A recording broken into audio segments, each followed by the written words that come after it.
Morning, everyone. Morning, Rabbi. We're learning Mishna Nedarim, Parak Vav, Chapter 6, Mishna Yud, Mishna 10. Okay, Mina Kruv. A person made a neder, prohibiting himself from Kruv. Kruv they translate as cabbage. Aser bispargos. He is forbidden to eat something called asparagos. Don't say it's asparagus, but the point is whatever this asparagus is, it's another type of cabbage. Is asparagus a type of cabbage? Okay. So basically, when you say the word kruv, when you say cabbage, you include asparagus because asparagus is also called cabbage. However, mino asparagus, if let's say the neder you made was to prohibit yourself from asparagus, mutter bekruv, you'd be allowed to eat other types of cabbage. Mm-hmm. Because when you say asparagus, you mean just asparagus. But when you say kruv, which is cabbage, a more generic word, that be a word that you would use for asparagus too, because it is a type of cabbage, and therefore it would be included in your neder, in your vow. Next case, menagrisim. A person makes a neder forbidding himself from grisim. Grisim they translate here as ground beans. Okay? Grisim are ground beans. So when you make a neder from grisim, from ground beans, aser b'mikpah, you are forbidden to eat a porridge made of beans. Because even after it's made into a porridge, people still call it ground beans. I mean, it's more than just ground beans, but people will still refer to a porridge of ground beans just as ground beans. Rabbi Yossi mater, Rabbi Yossi permits.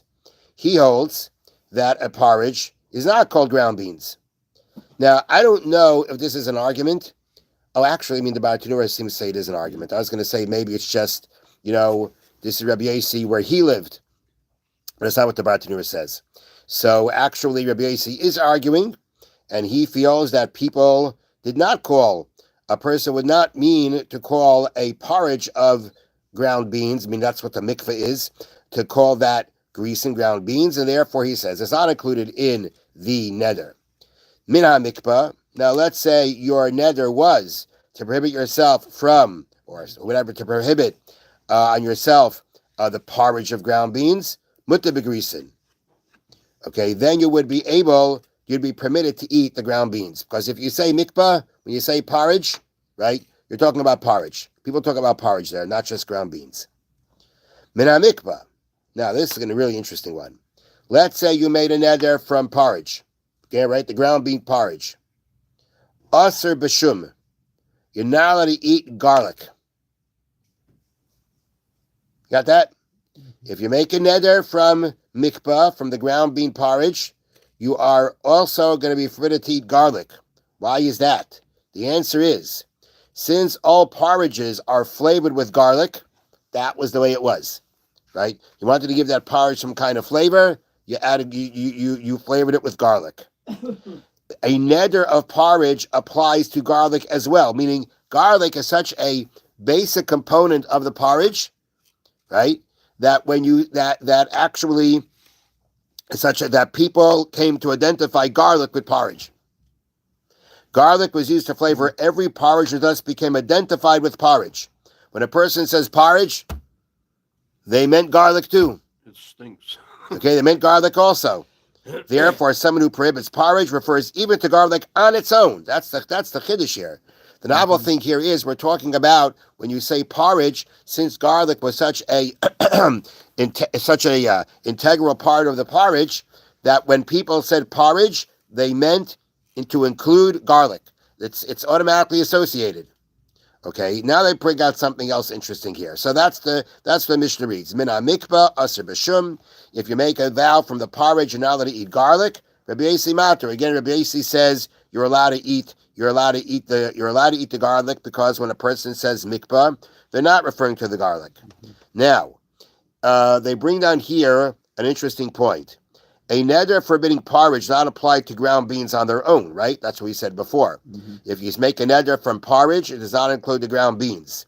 That's because not every porridge is made out of ground beans. Some porridges are made out of other ingredients. Since ground beans are not essential for porridge, the word porridge does not include them. Garlic, on the other hand, was added to every porridge, whatever it was made from. Garlic was always added. Therefore, garlic is associated with porridge to the point that if you say porridge, you mean to include garlic. Okay, next case, minashum. If, let's say, you make a neder from garlic, mutter b'mikvah, you're allowed to eat porridge. Just as, even though when you say mikvah, you mean to include garlic, when you say garlic, you don't automatically mean to include porridge. Next, min adoshim. If a person makes a neder prohibiting himself from eating adoshim are lentils. We say asr b'ashishin. It's forbidden to eat ashishim. Ashishim are basically explained here as inferior lentils, right? Those inferior lentils are referred to as lentils also, not necessarily only ashishim, and therefore they would be included. Rabbi Yossi Mater, Rabbi Yossi permits. He says that these kind of inferior lentils are only known as ashishim and not as adoshim, not using the regular word for lentils.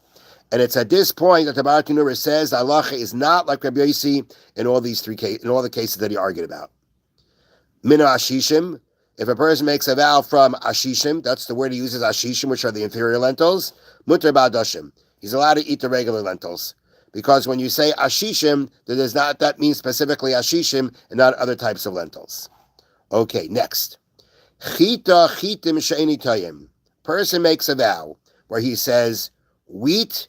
There's two words here. Chita means a singular form, which would translate as wheat. Chitim is plural form, which would mean wheats.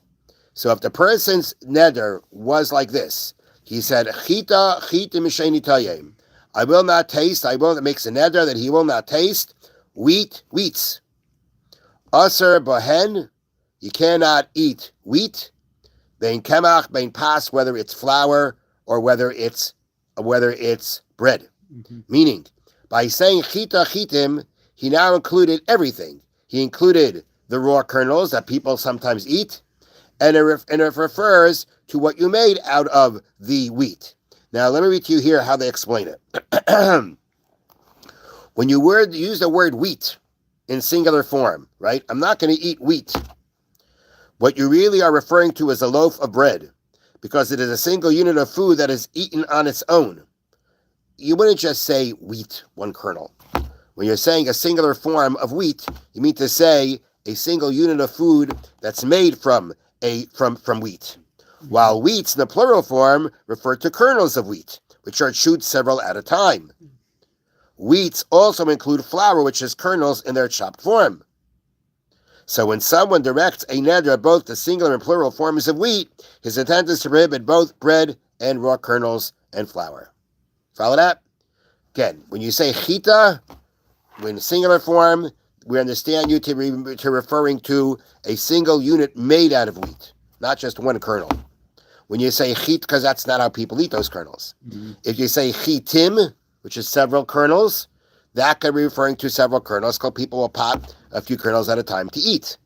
If you say chita chitim, you say both, then that means that you're trying to include everything, encompass everything that lies in the word chita chitim, and therefore you'd be forbidden from the raw kernels, from the flour, and from bread. Now, next case. Grisen, a similar state. Gris means a bean. Okay.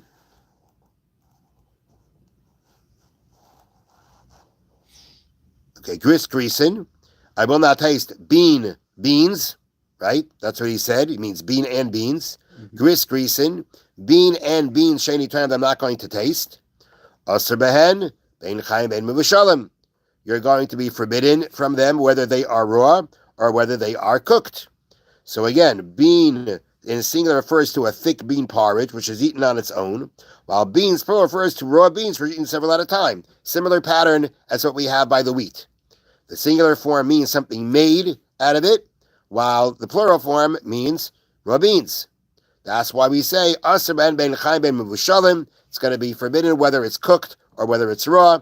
The cooked the beans would turn like into one single unit of food that's eaten at one time, and that's included by the word gris, while grisin beans would include raw beans. Rabbi Yehuda says, Kainam gris oichita shenitayim. Let's say the wording of the vow was kainam, like a carbon, gris, a bean, oichita, or he says konam, like a carbon, a chita, a wheat, shenitayim, I'm not going to eat. That's all he said, right? He didn't say the plural form, he just said the singular form. Says Rabbi Yehuda, what's the halacha there? Muter lakais chayim, you can chew on raw ones. Because being that he only said the singular form, we know he means only a single food made out of them, but not the plural form, which would have meant chewing on, eating, munching on the raw kernels. And therefore, and conversely, someone who mentions only the plural form, beans or wheats, is permitted to chew the raw form, but allowed to eat the cooked or baked form. So basically, the Mishnah is laying out, if you say both, you're including everything. If you say one, then you're only forbidding what would be included in that one thing that you mentioned. If it's a singular form, then it wouldn't be the raw beans, because you would have been saying plural form for that, and therefore it means a unit of food that you eat together as one made out of these things. If you say the plural form alone, then the Mishnah doesn't say this part, but that's what comes out. If you just say the plural form, then you would just be talking about the raw beans, the raw wheat kernels, which are things that you eat you eat them, several of them at a time, and therefore they would not. Therefore, those only thing would be included, not what would be included in a singular form, which means something that's eaten as one unit, which would mean something that you make out of them. Have a wonderful day. Thank you. And a happy Tu B'Shvat.